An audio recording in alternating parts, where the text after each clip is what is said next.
And welcome to the Open Mic Gripe with myself, Jay Rice, and my co-host, Jeffrey Ide, the place where serious and silly complaints come to chat. Open Mic Gripe is a weekly podcast dedicated to hearing your gripes, grievances, and opinions on any and all topics.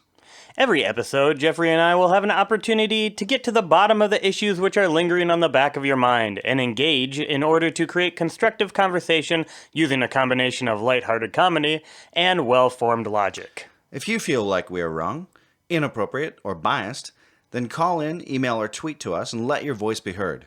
You can email us at openmicgripe@gmail.com or tweet to us at openmicgripe, and that's one word, Open Mic Gripe.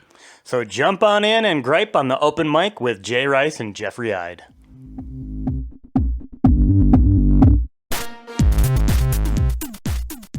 Well, and welcome back to week 2 with our friend Lew.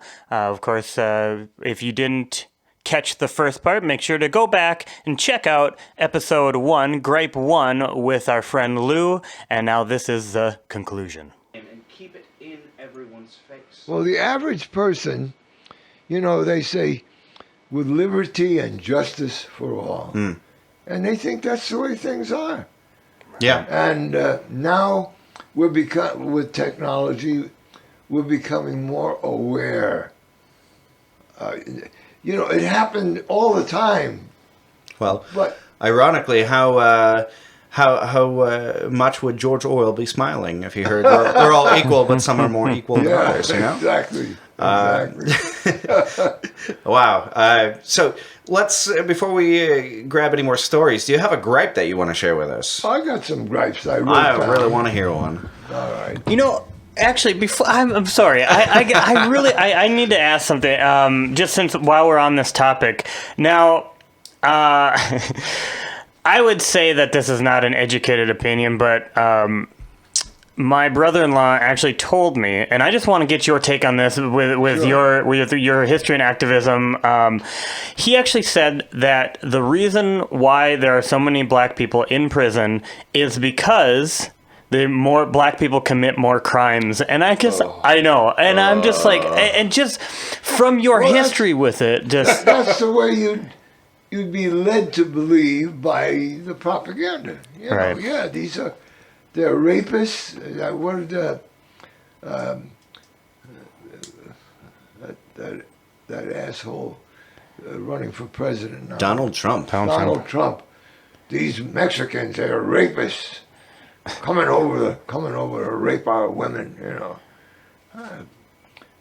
And a lot of people say, yeah, that's true. You know, obviously he's saying that because the electorate wants to hear it. Right. To the what do we Republicans. You can say Republicans. Well, it appeals to the rednecks. Yeah. And rednecks are people who are out in the sun and you get sunburned around the neck. The rednecks, they're backward, you know. Yeah. I've known a lot of them. Well, you must have seen how a lot of this transitioned as well. Now that today it's just kind of commonplace that we have mandatory minimum sentences for minor drug offenses. Right now, a gentleman in Georgia just got sentenced to 12 years in prison because he had two joints in his pocket. Oh boy. Whereas just seeing the inherent bias in the justice system where that doesn't occur for white folks for the same crimes. And so when we talk about the amount of race diversity or lack of it in prisons in the United States, there are so many reasons that are not down to the individual behavior of individuals, you know. Yeah. America has, United States has more per capita prisoners in jail than any other country in the world. That's our solution. Put them in jail. And have the time with low-level offenders that really haven't done anything. Like, exactly. You're actually creating career criminals because they can't because once they get out, it's not like, they can't vote. Yep. They can't get a good job without announcing that they're by the way, criminals. there's a movement now. Yeah. it says eliminate the box.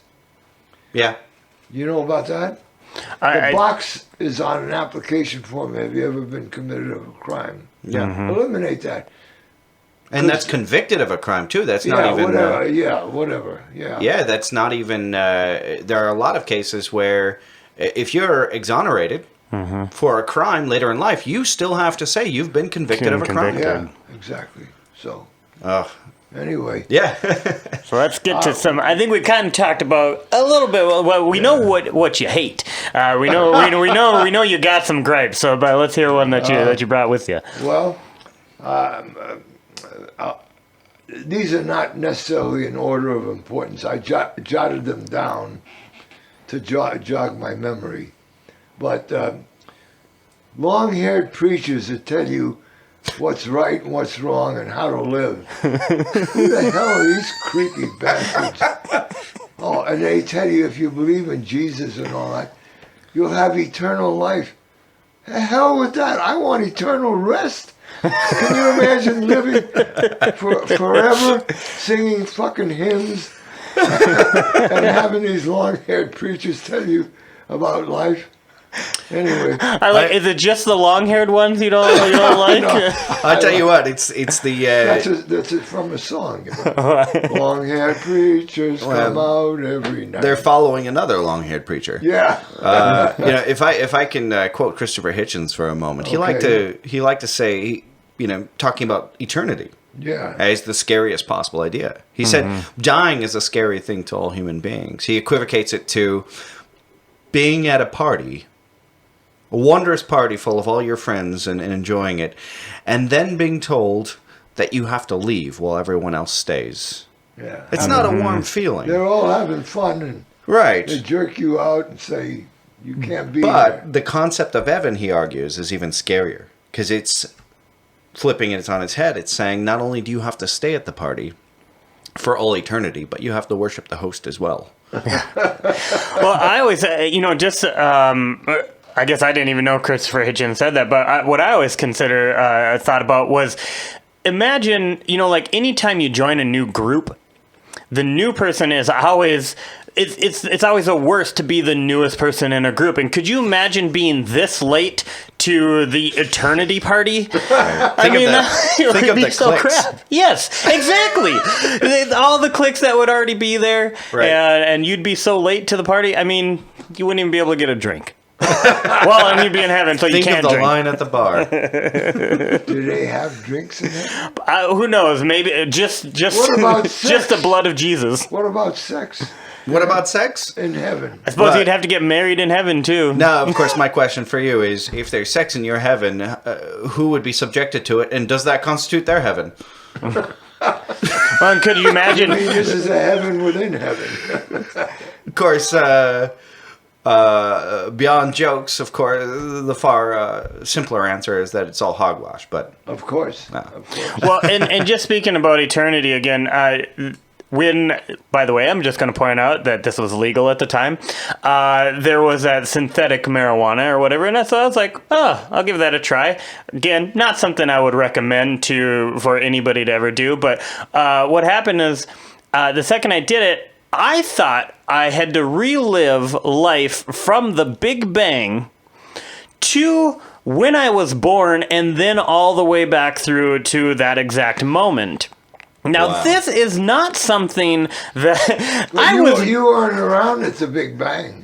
Well, I know, but this synthetic marijuana or whatever, that's what it made me feel like I needed. That's what I thought I was going to have to do. And you haven't, I was not real fascinated. I wasn't even thinking about eternity at the time, but I wasn't real fascinated with the first how many years of my life. But I think that was happening when I was in my 20s, early 20s. And so I was not real fascinated with reliving those 20 years, let alone the whole eternity before that. Wow. Anyway, you got a few more. Bring it on. I read about students graduating from college or university or whatnot and owing $60,000, $70,000, $80,000. 200,000. Or more, yeah. And I think this is so horrible. our country is strengthened by people who are trained and qualified and educated and so forth. We should be subsidizing those students. Right. I don't think I need to tell you that the more socially inclined governments of the world provide education. Not only for free, but give stipends to make sure that students don't have to worry about working while they study. Exactly. Isn't this wonderful that your kid, all my kids went to the public schools here in Fargo. It was free. It was provided by the citizens of Fargo because they feel that educated children are more productive, contribute more to society. Sounds like socialism to me. I think anybody who's qualified, I think they should have exams or whatever methods are used to see if they're would-be successful students. I mean, I don't think anybody wants to hang around and get a free education who's not really interested in study. I disagree. I you know what? I actually want to see everyone under compulsory education. No, I don't even think it should be an opportunity. I think granted there has to be a lot of leeway there. I mean, if you want to study more electrical engineering or if you want to focus more on whatever it is, the world and this country and every part of society is better off when you understand more. Exactly. Well, unless you, but of course, that's not what I would say the religious view would be. Like, they want to keep people dumb because the more educated you are, and studies have shown the more educated you are. Exactly. The system. Yeah, but that's kind of the point. I know. That's it. I mean, this idea that and there was a point where people argued the same thing, that high school education should not be compulsory because it removes choice. Well, okay, that's not even an argument anymore. People aren't talking about that. It's just kind of a given. Right. And it became a human right to have access to education that far.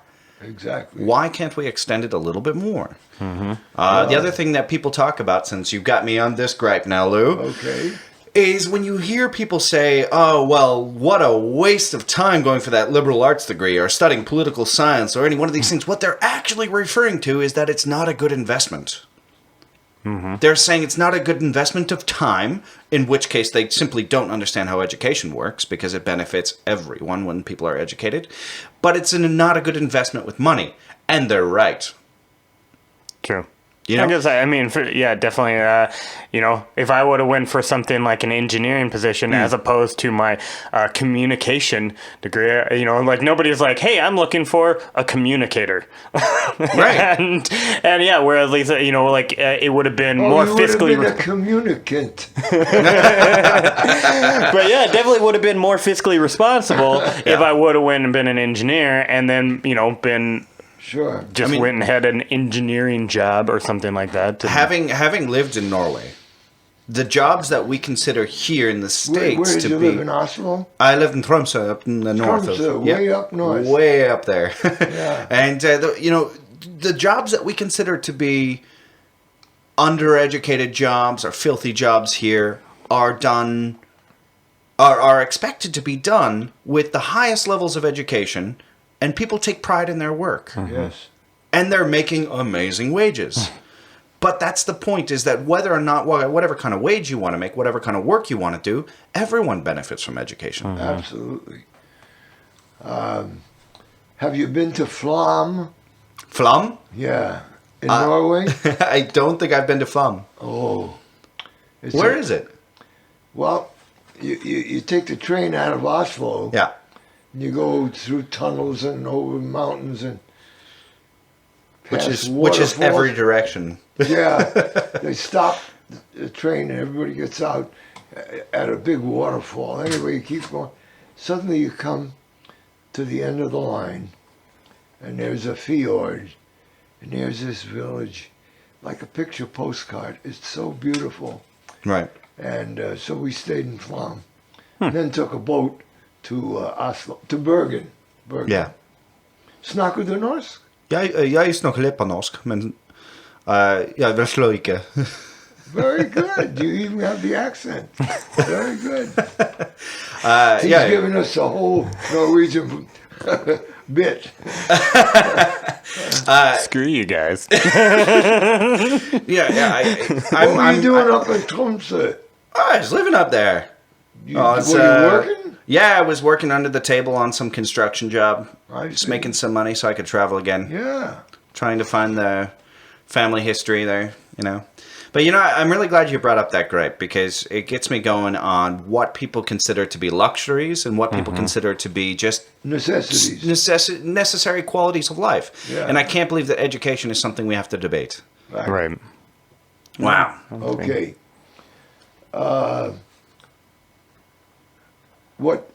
Another thing that pisses me off is these men against abortion. What the hell does a man know about getting knocked up and being pregnant and all the things a woman has to go through? Choices. Should I have this baby? Should I not have this baby? If I have this baby, well, you devote a part of your life to raising that child. That's a woman's issue. And I think these goddamn guys should stay the hell out of it. Period. These religious assholes weighing in on... And not only weighing in, but making laws on it. Killing abortion doctors. Bombing clinics.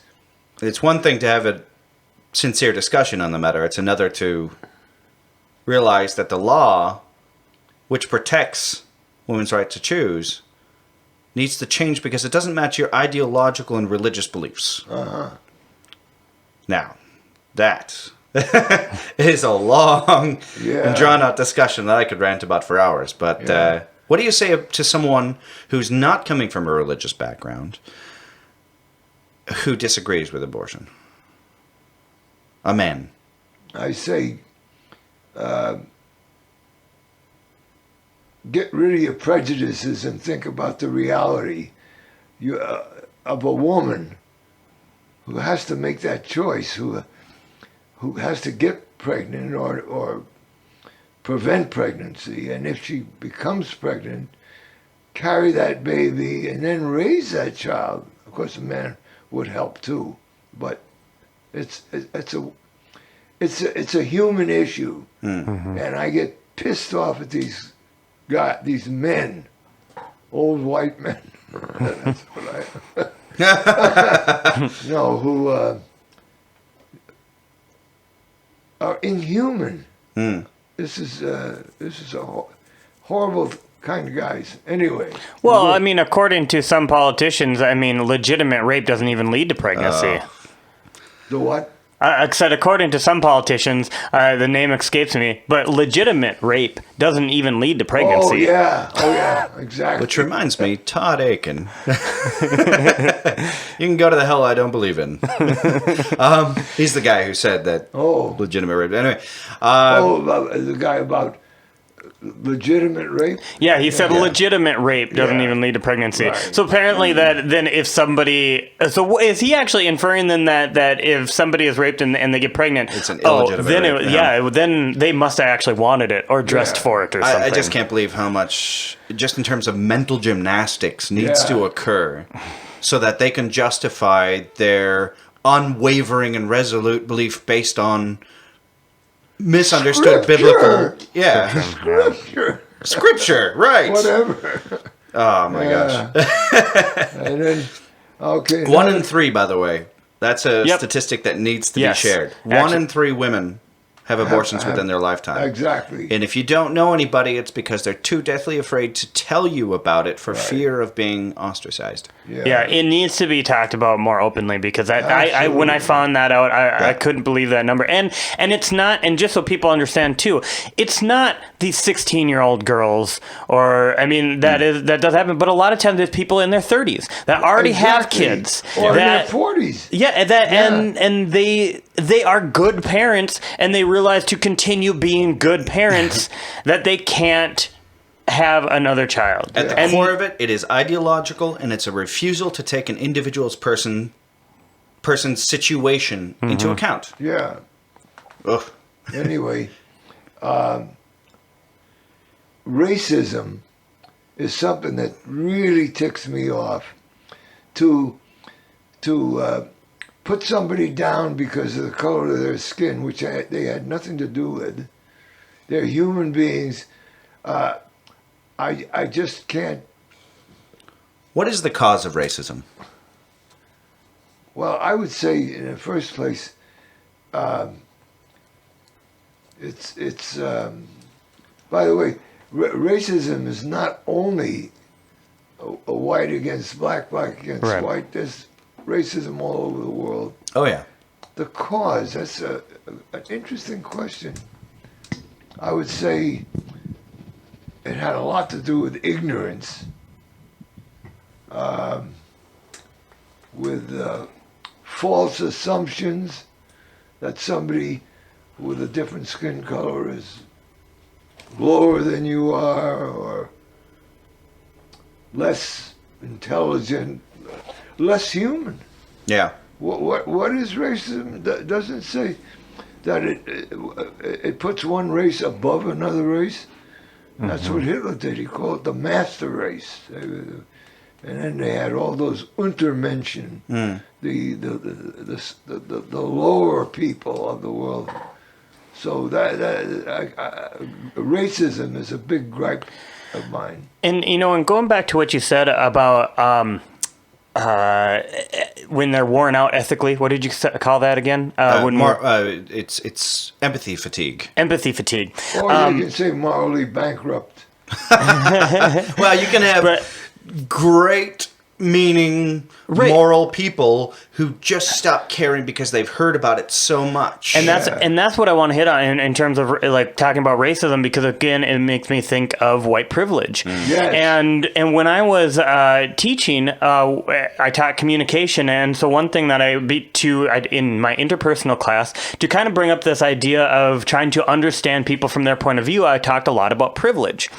And I had the best meaning students in there, the students that I can guarantee you were not racist, rally against this idea of white privilege, mainly because I'm sure it hit them so hard that they have this privilege. They didn't even know it until you made them aware. Yes, and they felt so much basically guilt for even just having this privilege.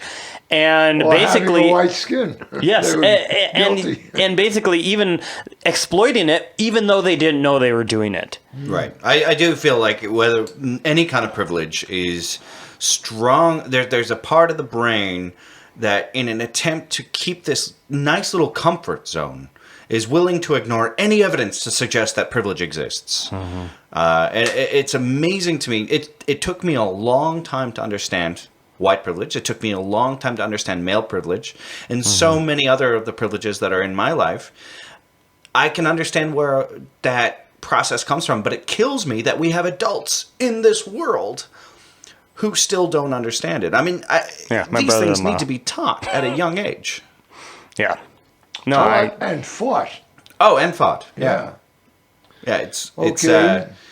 If I can touch on something, Lew, if you Yes, don't mind. sir. We're talking a little bit about the origins of racism, and there's something that I want to gripe about on this show, is that more than just the inherent bias that we're raised with in our family, in our community, which leads to a lot of the racism, the bias and the ignorance, it's the lack of basis of logic and human understanding that we do not get from our schools. Right. This fact, how many times I have to use the word pareidolia, and people have no clue what that means? What is it? Pareidolia is the pattern-seeking behaviors of our mind that leads us to believe we can see faces in the trees and animals in the clouds. It's the fact that as humans, we're pattern-seeking animals, and we're going to find patterns that tend to agree with our biases. And so this pareidolia is a huge part of the human brain that if you don't understand it, you're going to take what you feel and what you sense and what you see at its face value. Oh my God, Jeffrey, this makes so much sense, because the other day I made some toast and I saw your face in it. It was burnt toast. Yeah, it was burnt in there. And you know what? It tasted like shit. So that's why I knew it was definitely your face. I gotta say, I'm kind of honored you think about me during breakfast. He had a little pareidolia. Whatever the hell that is. I never heard that word. Yeah, I've heard of it, but yeah, it's even though I have heard of it numerous times, it's not one that sits in my brain easily. When you said it, I was like, okay, I know that word, but it doesn't instantly come up. Pareidolia is putting a pattern on something that isn't there. Mm-hmm. Right. It's the art. Well, it's your brain's desire to seek the patterns. In fact, there's just an example that came out where there was, they constantly do pictures of Mars, and somebody, of course, saw a crab-like creature in the picture, and they were upset that NASA didn't publish it. Yes, because NASA. How many times has NASA found these vague shapes on another body in space and is completely ignored it because it means nothing? And granted, when I looked at it, I was like, wow, that really does look like a crab. Yeah. Like a crab-like creature. But like they said, so many times, they get so many pictures of people, or like so many letters and emails and whatnot, of people seeing things in these pictures. Right. And that's all it is it's this pareidolia, wanting to see something, basically... Yeah, and finding meaning in it. And I think that's the huge thing. It's but they actually said that actually does come from that's actually an evolutionary trait that we picked up for protection. Absolutely. There's a huge advantage in having pareidolia. If you're in the forest and you see a vague shape out of the corner of your eye that might be a predator, so it's for survival. The species that will run based on the existent or non-existent threat is still going to survive. More likely to survive. And it's hugely important in that respect. But we're not surviving in the forest anymore. Yeah. We don't need it anymore, like our appendix. Well, I think it's an important part of the brain, or our coccyx, tailbone. But it's an important part of the brain, but we need to be educated about it. We need to be educated about the biases that our brain has, and we're not. And I feel it's a failure in our education system.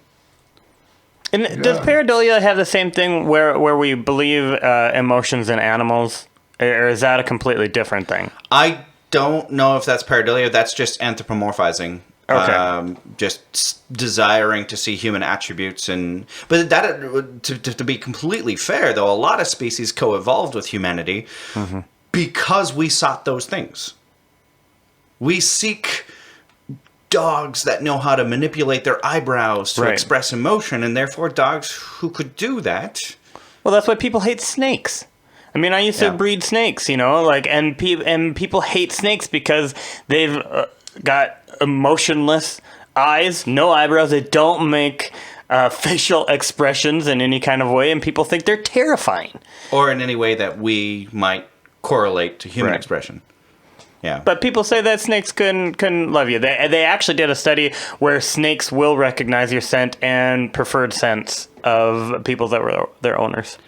I don't find cuddling up next to a snake in the morning the same thing as having... Well, then you've never been with an 8-foot Colombian common boa. There's... I'm still trying... Maybe it's the pareidolia, but I'm still trying to find some pattern between people who own snakes and their weird desire to keep other people away.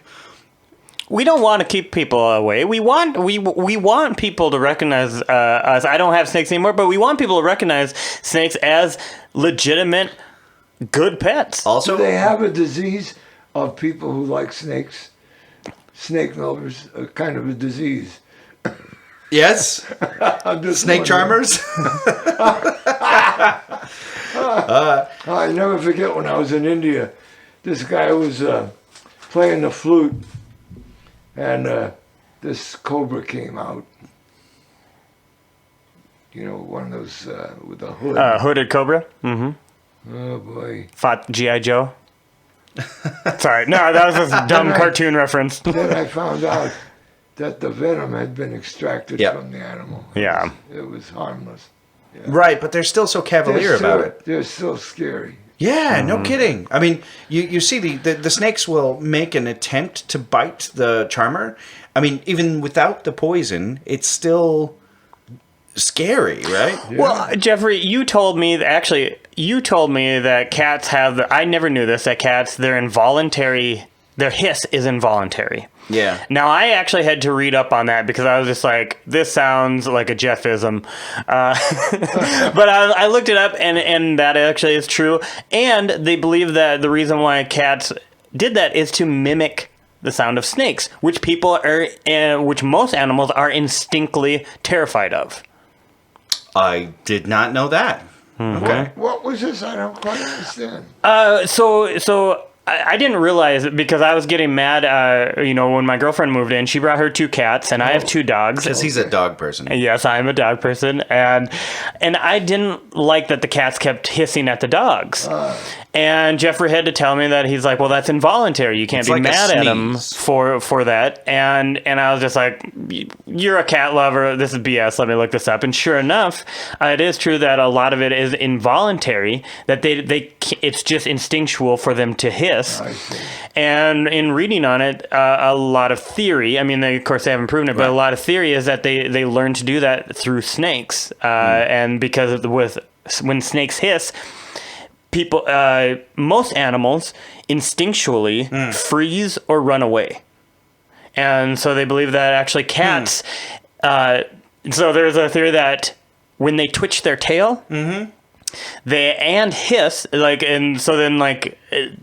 it mimics a snake. And they can either freeze their prey to give them a chance to pounce on them, or freeze them and then give them a chance to run away. I could also see, and I've not heard this hypothesis about the evolution of cats before, but I could also see it as convergent evolution, which you see so often in nature. Just the fact that the similar traits of warning other animals tend to occur multiple times.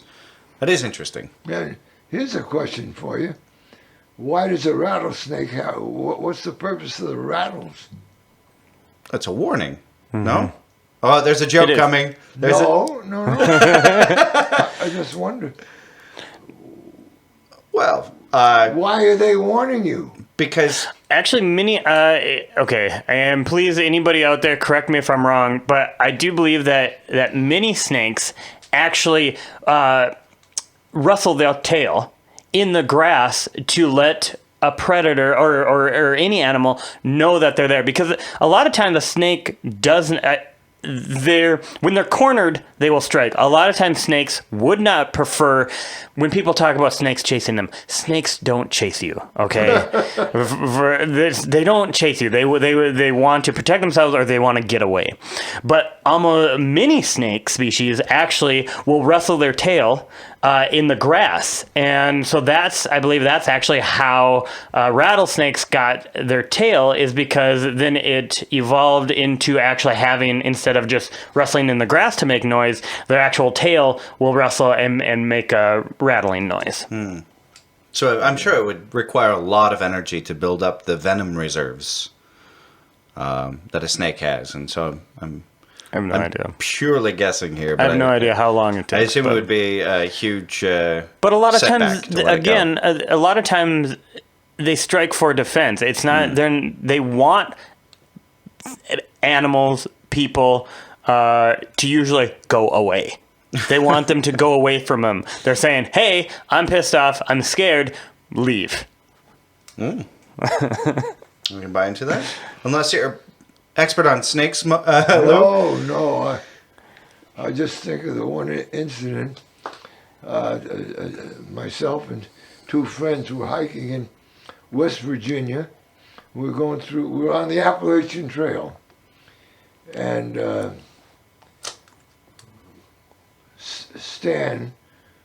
Stanley, he said, stop, I hear rattling. And sure enough, we went, brrr. Where was it? We looked around carefully. And it started up again. There was a log, and this rattlesnake was laying alongside the log, and the trail went right by there. I said, I'm going around. Yeah. We all went around, and that was the end of that one. Yeah. Huh. Again, that's what it was. But You if know, we'd have been close enough, we could have got bit. very true. But again, that snake wasn't then going to turn around and then chase you guys down because he saw you. You know, Hey. it's a warning. The snake couldn't catch me. Have you got any more gripes for us, Lew? I got one last gripe. All right. Well, I got two quick ones here. All right. Distracted driving. Now, I'm on the highway. I'm going from point A to point B. I don't want to hit anybody. I don't want them to hit me. And you got these people who are distracted by booze. And drunk driving is a serious matter. Yes. You're just going home and you can be killed. Now they got these goddamn cell phones and text messaging and all that crap while they're driving.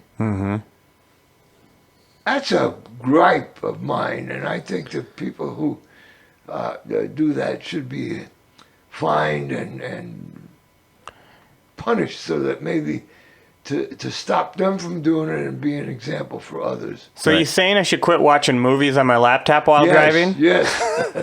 When I get a phone call on my cell phone, I pull over and answer the phone. I don't try to answer it while I'm driving. That's actually how I've told Jeffrey about this, that I feel like I was illegally pulled out of my car by a policeman, and I usually don't answer questions, but I didn't feel like I was doing anything wrong. In fact, I got a text message, so I pulled over, and this was in town, and this was after bar closed, and so this was a small town, and I'm sure this guy thought he had something on me, but no, I didn't drink. I don't drink, and so then I pulled over. There was a street light. I was on a public street. Just pulled over, sent a few text messages since I got one, and of course the cop saw me there and came up behind me, threw on the lights, and he said, "What are you doing here?" And I said, "I pulled over because I got a text message and I needed to respond." And he goes, "Oh, so you're texting and driving?" And I go, "No, I pulled over because it's illegal to text and drive." And then he kept trying to entrap me. Basically trying to entrap me with using that question, because after that I said, "Sir, I'm not going to answer any more questions. I'm not going to answer any more questions." And sure enough, Gave you a ticket? never gave me a ticket because I didn't do anything wrong.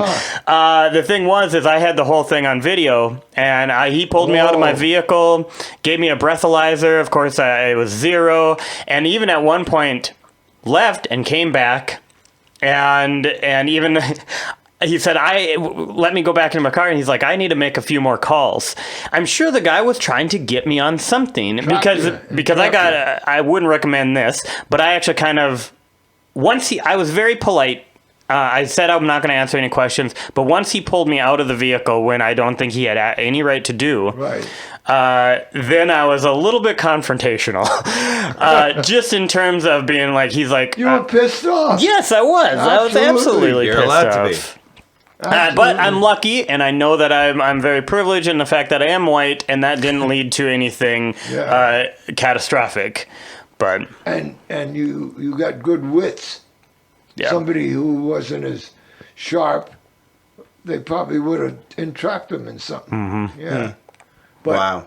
I think drinking and driving and distracted driving is a bitch of mine, a complaint, because when I get on a road, I don't want to get killed. I don't want to get injured. I don't want to injure or kill anybody else. I just want to get to where I'm going. Well, it fascinates me when people are so, like, even terrified of flying or anything, or even I've talked about trying to hitchhike, and people are like, "Oh, that's so that's so deadly," or whatnot. I'm like, the scariest part of being about the bad ones. Yeah, and the scariest part of hitchhiking is just being in a car, because so many deaths occur on the highways. Yeah, exactly. Lew, within your lifetime, we're going to have automated cars.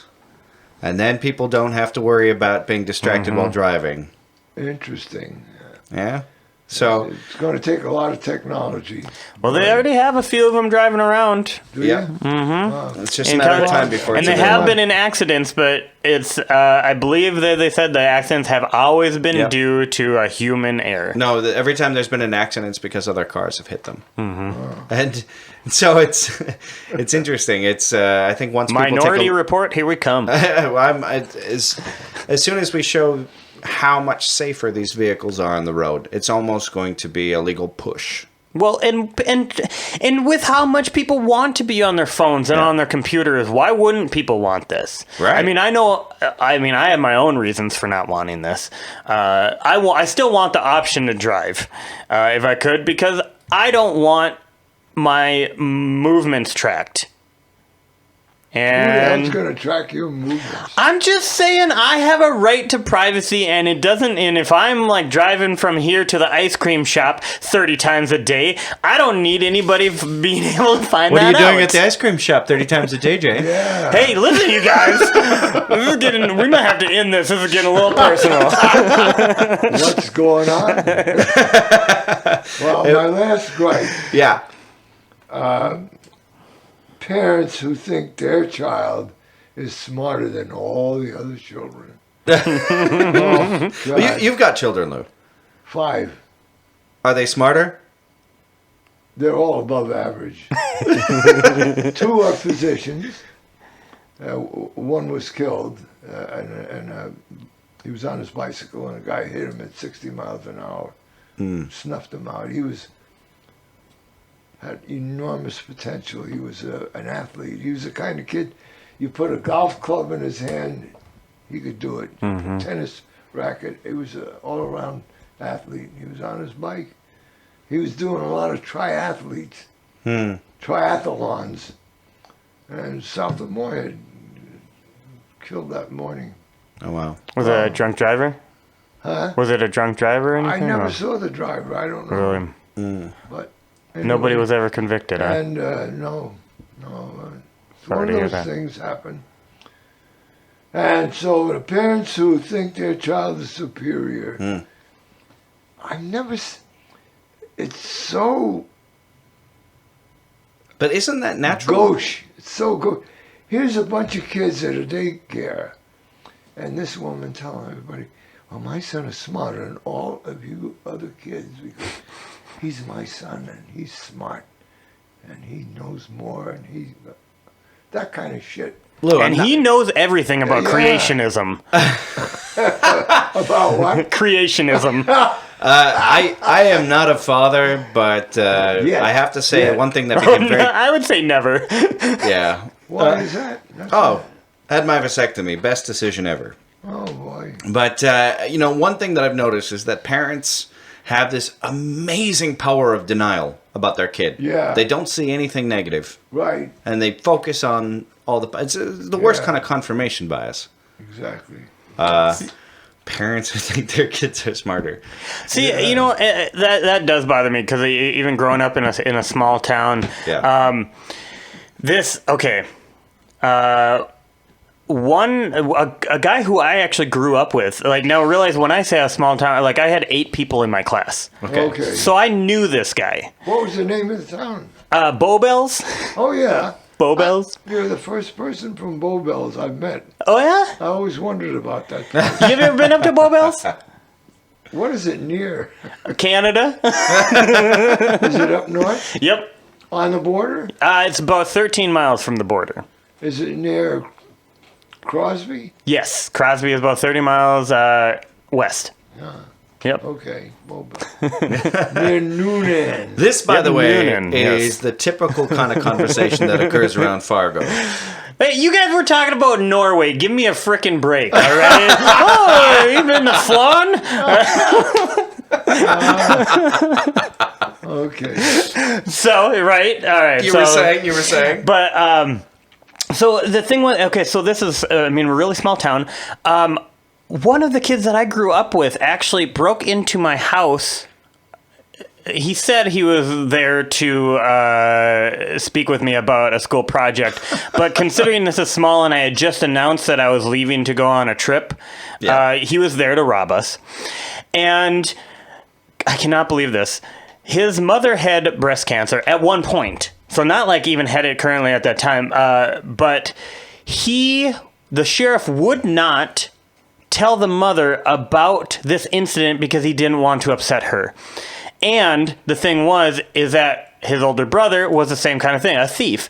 And she had... Branding people, are we? He was a thief. There are thieves out there. He was a thief. And she had complete denial about what her children are doing. And it was... I just could not believe the amount of denial. And then even for the sheriff to be like, well, we can't upset her. That's why I enjoy this idea of it takes a village. It really does involve everyone coming together because they are not, and this is, I think, very important for parents to remember, these are not your kids. Right. You are a temporary caretaker for the future generation. Exactly. And you raise that kid because it will interact with everyone else. Not if you homeschool them. No, it will interact with everyone else, but if you homeschool them, they're going to be not as socially adept. I wonder if any studies have been made on homeschool children as opposed to public school children. To see their social interaction, their intellectual development, and so forth. I just wonder. They tend to do better academically. Right. The studies have shown. Yeah. But they tend to have a great difficulty fitting in. I actually, honestly, I said I would, if I could, I would be a stay-at-home dad and homeschool my kids to a certain point, and also only if they could be in activities. But why? That would be because I'm a smart motherfucker and I want to raise smart kids. Well, and so I'm going to... I mean, there are all kinds of programs out there right now that allow homeschooled children to have sort of external classes via the internet, via... And Jeffrey, I'm a teacher. I mean, I'm a teacher by nature. So why wouldn't I want to teach my own children? You're not a history teacher, and you're not an English teacher. I can and read you're a not book, a science Jeffrey. teacher. What are you? What do you Communication, but that doesn't mean I'm not good at other subjects. It does mean you're not good at other subjects. Are you trying to tell me that I can't teach first, second grade history and chemistry? No, I don't think you can, and I think you're biased. Of course, because I'm incredibly intelligent. We're all biased in one way or another. But that's why a single parent or a pair of parents can't judge their ability to teach these things. Yeah. Plain up, even if you're... Well, put it this way, then if I give my kids a test and they keep failing, well, then maybe I'll agree with you that I'm not a good teacher, but... If you get to set the standards, then of course they're not going to be failing, because they're your kids. Well, no, I would fail my kid. I would fail my kid. Would you have no idea how hard-ass of a teacher I was. I feel that the importance of public school really comes down to the fact that it teaches us so many of the lessons that we cannot learn anywhere else in life. It teaches us that you can't get what you want. It teaches us that always get life is full of bullies. Life is not fair. Kind of like the way you're bullying me right now and telling me that I wouldn't be a good teacher. Quit bullying me, Jeffrey. I'm slapping you with a dose of reality. Quit bullying me, Jeffrey. One of the things I always felt about public school is, here's a child living in a home with parents and so forth. He goes to school. She goes to school. And here's this public edifice where other kids gather to learn. And it's exposure to the state, that there's a government, there's a state providing education. I think it socializes a child. Mm-hmm. I wonder about, I do know a young man who's being homeschooled. He's doing well, so he's an example, but his parents are very sharp and teach him a lot. He's in the theater. I wonder if any studies have been done about homeschooling. There had to have been. It's hard to get general data. Yeah, good data. Yeah, I would say I have found situations where homeschooling tended to work out well for the opportunities for the kids. I mean, I'm good friends with a family from New Zealand, and they took their kids out of public school to 2.5 years while they traveled the world with their children. They went to countries like India. They went to countries in Africa and showed them some of the harsher realities that they would have never have seen in New Zealand. And at that point, I have to say the opportunities that's not outweigh. homeschooling. That's international schooling. Well, but it's homeschooling. the curriculum was done by the parents, you know, and so in conjunction with the schools. One last gripe. Yeah, And, bring it on.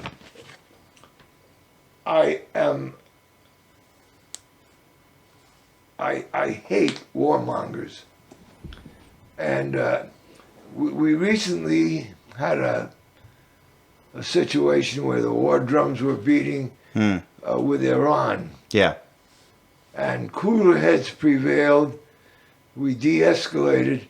Who are the people who are most against Iran and want to attack them and so forth because of this nuclear situation? Israel. And Israel is a nuclear power. It has nuclear weapons. And I think we've babied Israel far too long. But warmongers piss me off. If I can ask you a question Yes, with sir. this. What actual political power would Israel have if it wasn't for the evangelical leanings of politicians in this country? Exactly. They'd be they're connected with the international Zionist movement. Right. And they get a lot of support, billions of dollars from the U.S., billions. Their whole armament, their whole military training, U.S., because the U.S. sees them as an unsinkable aircraft carrier in the Middle East. Well, That's what they've been called. The part that really scares me in this is that there are people like in our neighboring Minnesota, Representative Michelle Bachmann, who... Ooh, she's smart. She's what? Ooh, she's smart. Michelle Bachmann talks avidly with her religious followers about how lucky we are to be so close to end times. There are certain groups of people who are striving for a nuclear holocaust because they believe that might be what God revealed to them in Revelations. Yeah, the rapture. Or something. And The rapture. there are people who represent entire populations in this country, in our government, who want nuclear war to happen. And they are willing to support Israel and block peace deals to do it. That baffles me. And it scares me a little bit. You think they're very influential? I think they're more influential than... I would say, even if they're not majority-wise influential, it's scary how influential they are. Yeah. That's I think is what is terrifying, because I don't feel I feel like it's part of our country is not getting smarter.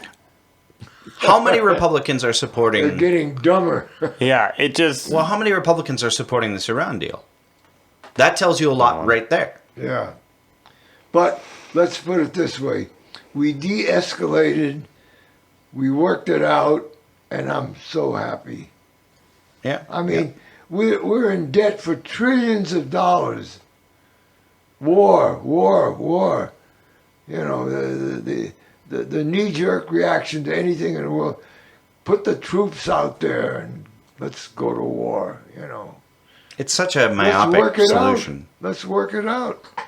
It's amazing how many people in this country do not care to look at history, to learn a lesson, who want a solution here and now, and not something to build for the future on.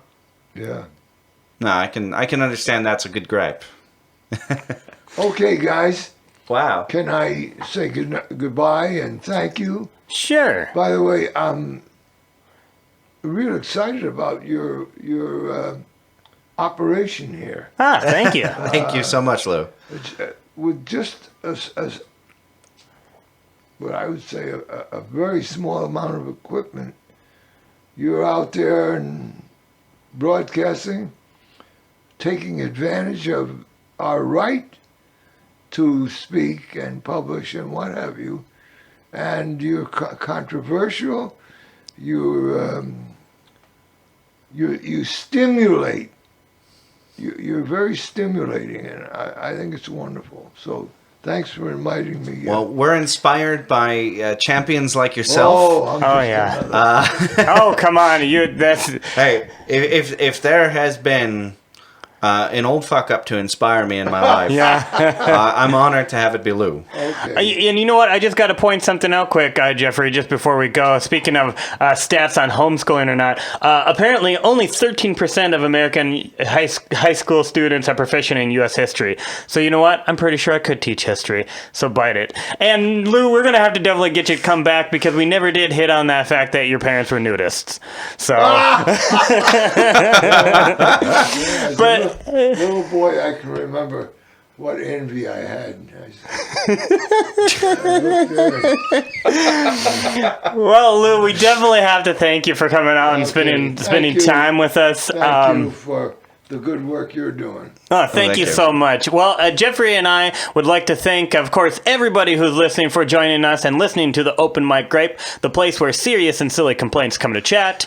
We'll be bringing you new episodes every week, and we encourage everyone to participate by sending your gripes, grievances, and opinions to openmicgripe@gmail.com or tweet to us at openmicgripe. We hope you enjoyed this gripe, this episode, and if you didn't, check us out next week when we will be discussing your gripe.